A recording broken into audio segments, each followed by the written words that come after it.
So I've been looking into CECOT, and I have all the pictures that you have. I have it when it was first put together, and what the barracks and how many feet they are. There's 8 of them.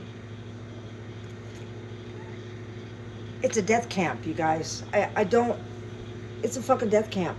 It's a death camp. First of all, we've been saying it's for slave labor. They want these people. They don't, because they don't create anything.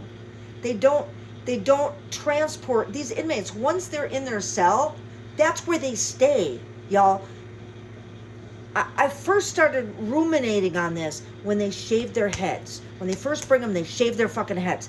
That's to avoid lice in very unsanitary, crowded situations.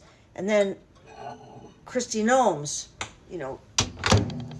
staged photo op. Now, I could kind of, think, well, they posed those people, but they didn't. They took that picture in front of one of their barracks. Once they put those people into those barracks, they stay there. They don't get pillows. They don't get blankets. They don't get anything. They have to take turns lying down, which reminds me of Germany in concentration camps. I've read a lot about concentration camps. I have had a very morbid fascination with cults and death camps and Nazi atrocities since I was old enough to read books. So, for days I've been looking into this, and I just didn't want to put in my 2 cents. But at this point, people, we can't assume it's anything less than a fucking death camp. They're not using slave labor. They don't work on anything. There's nothing there to work on. They can't use their labor for anything. They don't take those people out of their cells for anything. They wash up in their cells. I've seen only a couple pictures that appear to have like towels and stuff. I don't know why. It says they're locked in their cage, their dormitory, that's filled with so many people. You can't. That's why they shave their heads, to keep the lice at bay. And I'm going to tell you, this is nothing less than our worst fears right now. I'm so sick of people calling me a fucking alarmist and telling me I'm speaking hyperbole when I know I'm not. I've been dealing with it for years. People telling me this.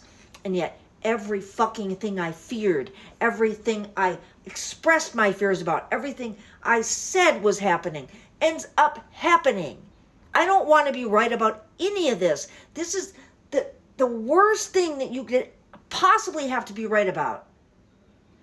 People, we are living through history right now. A very, very dark, twisted, fucked up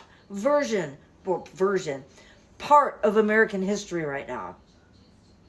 This is when you have to speak out. This is when you have to protest. This is when you have to spread the word about the atrocities that are happening to United States citizens. To citizens of this great country, this once great country, until everybody got duped by Donald Trump. And here we go off into concentration death camp land. Because that's where we are here, folks. And he wants to send Americans there. And it's going to be Americans like me. His mistake is that he's so incompetent. At least he could have started throwing away American criminals first. But you had to go for somebody that it resonated with folks. You started just rousing people off the streets and sending them away. Some of those people are going to be missed. Some of those people have family. Some of those people have people that care about them and are going to fight to find out the truth. That's where you made your mistake. You should have never fucked with anybody with family, dude. I mean, I could have told you that. Family cares about you, and they would not let anything get in the way of finding out what happened to you. You should have known you had to get away. You had to get rid of the expendables, at least. The people that serial killers pick. You pick the same people because people don't care about them as much. Thank God he's so stupid. Thank God he's incompetent. I just hope we have enough time to right this ship. I mean, we're not gonna make it to shore. We're still gonna crash in the ocean, but some of us might be near enough to shore to swim. That's where we are, people. I'm not gonna sleep tonight. I'm gonna keep digging. I'm trying to find plans. I'm trying to find floor plans. I'm trying to find any kind of plans that I can. I'm on the lead that this woman put down to begin with about the contractors that built this place. It's not going to be good.